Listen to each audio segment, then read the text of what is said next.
Olá, pessoal! Tudo bem com vocês? Aqui é o professor Tiago Meirinho, trazendo mais uma aula, mais um conteúdo, mais um vídeo para a gente continuar aprendendo sobre a geografia. E hoje nós vamos entrar no percurso 7 e vamos falar da América Latina, especialmente de fluxos migratórios na América Latina, tá certo? Mas antes de falar sobre isso, eu quero explicar para vocês muito bem a divisão das Américas, porque muitos alunos confundem o continente americano, confundem qual é a divisão e por que alguns países aparecem em divisões em locais diferentes, em divisões diferentes, como é o caso do México, que a gente vai ver daqui a pouco, tá certo? Então, primeira coisa que eu quero que vocês tenham em mente é que América é um continente. Então, do norte até o sul, nós só temos um continente que é o continente americano. Nós somos todos americanos, tá? Então, nesse sentido, quando a gente fala de América, a gente está falando de um continente só.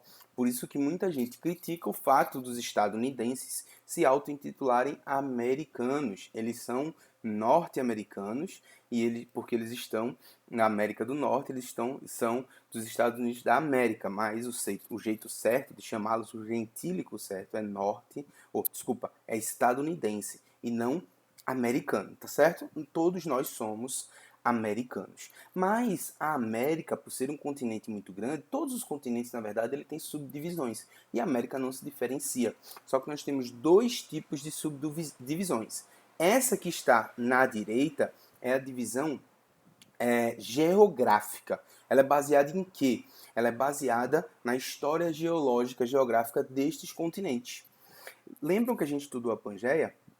Durante a Pangeia, nós tivemos a construção do planeta como ele é hoje. Então, nessa evolução da Pangeia, a gente tem uma proporção, a gente tem um espalhamento dos continentes e nesse deslocamento, a América do Sul foi encontro com a América do Norte, foi de encontro com a América do Norte, criando essa pequena ligação entre eles. Então aqui a gente tem a América do Sul, ela veio nessa direção, a América do Norte veio nessa direção, e criou essa pequena ligação entre eles, uma faixa de terra que separa dois oceanos, que é chamada de istmo, que é a América Central. Então, a América do Sul e a América do Norte são continentes bem mais antigos, e a América Central eram continentes separados, e a América Central juntou, criando a América, tá? Então, tudo isso aqui é o continente americano.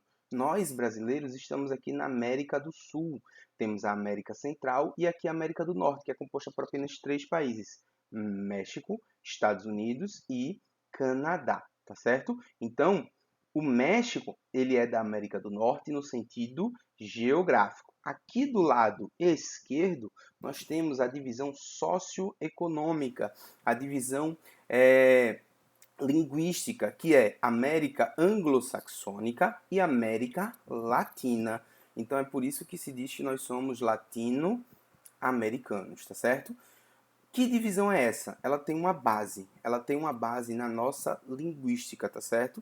Então, nesse sentido, nós fomos colonizados, a maioria dos países que estão na América Latina foram colonizados justamente por povos que têm origem linguística do latim, como o caso do português e o caso do espanhol. Professor, tem países aqui que foram colonizados por ingleses? Tem, mas são minoria. A maioria foi colonizado por países de língua latina. Já na América anglo-saxônica é a mesma coisa. A maioria dos países foram colonizados a maioria, né, dos territórios aqui dos Estados Unidos e Canadá. A América anglo-saxônica é apenas Estados Unidos e Canadá. Foram colonizados por ingleses. Tem províncias que foram colonizadas por franceses, por exemplo, mas a maioria é inglesa. E por que a gente chama também de divisão socioeconômica? Porque nesse contexto, a gente tem nessa divisão a separação, na verdade, da América rica, que é essa do norte, da América pobre, que é essa América latina. Desculpa, América rica, que é anglo-saxônica, e a América pobre, que é latina. É por isso que, do ponto de vista geográfico, o México ele está na América do Norte, e do ponto de vista social, político, econômico, linguístico, ele faz parte da América Latina. E a América Latina, ela, na sua história, sempre foi um foco de migrações. Só que nosso papel se inverteu recentemente. Até o começo do século passado, as migrações elas vinham no sentido para a América Latina. Então, muitos europeus, muitas pessoas de outras partes do globo migravam para as Américas de forma geral, e a América Latina também está no meio, por conta do novo mundo. Nós éramos local de oportunidade, local onde investidores vinham para crescer, para ganhar mais dinheiro, para se desenvolver, para construir verdadeiros impérios, como a gente teve aqui várias pessoas que vieram, ingleses, franceses, que vieram investir no Brasil e vieram ter uma vida nova aqui na América Latina. Isso aconteceu também com todos os outros países. Só que do começo do século passado para cá, o nosso modelo de imigração ele muda. A América Latina ela passa, em vez de ser um local que vai atrair pessoas, ela vai começar a expulsar as pessoas, ela vai ser repulsiva, tá certo? Então, nesse sentido, a América Latina, ela muda o seu patamar por conta principalmente do seu subdesenvolvimento.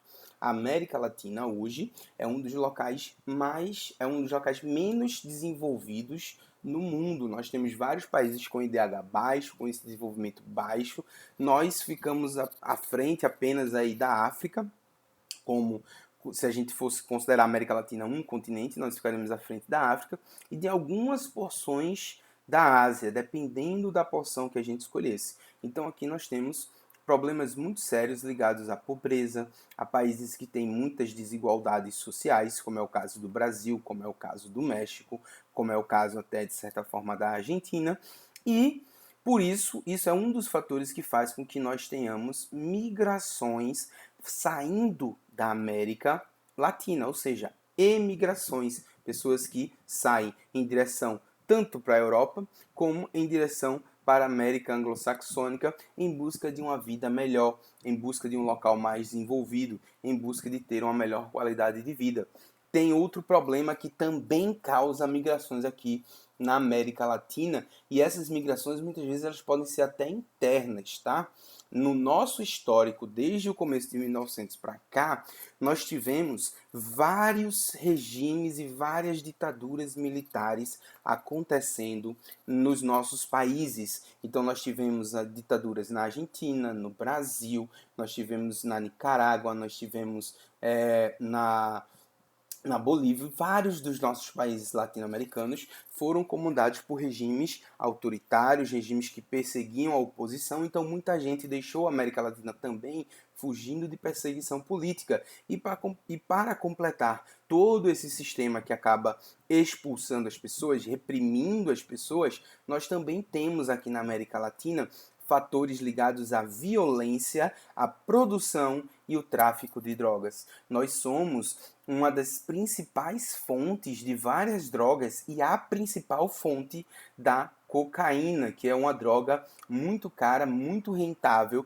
e que alimenta o narcotráfico a partir da América Latina. Infelizmente, a violência na América Latina é uma marca muito forte. Países como o Brasil, como Colômbia, como México, são dominados por várias facções criminosas que se empoderam muito a partir dos altos lucros obtidos com o tráfico internacional de drogas. A folha de coca, ela em si não causa muitos problemas. Inclusive, ela é utilizada por pessoas que moram e vivem na Bolívia para suportar as condições de viver na altitude. Então nós temos várias pessoas na Bolívia que são cocaleiros, como a gente chama, que produzem a folha da coca não para fazer a droga, mas sim para fazer o seu chá, que ajuda essas pessoas a suportar a altitude. Isso não tem problema. O problema é que se descobriu que dá para você extrair concentrar isso em forma de pó e criar justamente a cocaína, que é uma das drogas mais caras, mais potentes e mais maléficas que nós temos. E a cocaína, ela tem principalmente duas rotas. Ela é produzida na Colômbia. A Colômbia produz praticamente quase 100% de toda a cocaína do mundo e ela exporta principalmente para a Europa e para os Estados Unidos, para a América Anglo-Saxônica, via Brasil, especialmente hoje em dia via México. Então, muita gente acaba fugindo de regiões porque elas ficam dominadas pelo narcotráfico. É o que a gente vê acontecendo no Brasil, é o que a gente viu acontecendo muito na Colômbia e é o que a gente vê acontecendo muito hoje em dia no México. As principais regiões de fronteira são dominadas por cartéis de drogas que controlam toda essa região. E para finalizar, eu queria falar para vocês do fluxo de pessoas que migram internamente no sentido para o norte, seguindo o caminho até chegar ao México. Recentemente nós tivemos uma grande migração de pessoas que começaram a fugir lá da Nicarágua, lá no começo da América, no meiozinho da América Central, e foram caminhando em direção, milhares de pessoas em direção ao México. O destino delas era tentar cruzar a fronteira com os Estados Unidos, que é fortemente guardada por muros, que é fortemente guardada por cercas e controle de fronteira. Esse problema foi tão sério que os Estados Unidos ameaçou, o México ameaçou de impor barreiras comerciais ao México caso eles não parassem essa migração lá na Guatemala. Então os Estados Unidos disse assim, barra antes de chegar no México, para a gente não ter problema quando chegarem aqui nos Estados Unidos. Então o México hoje ele recebe muita gente que tenta entrar nos Estados Unidos ilegalmente, tá certo? Gente, por hoje é só. Façam as atividades que estão aí postadas na nossa a recomendação que está aí postada na nossa atividade. Um beijão enorme para vocês e até a próxima. Tchau!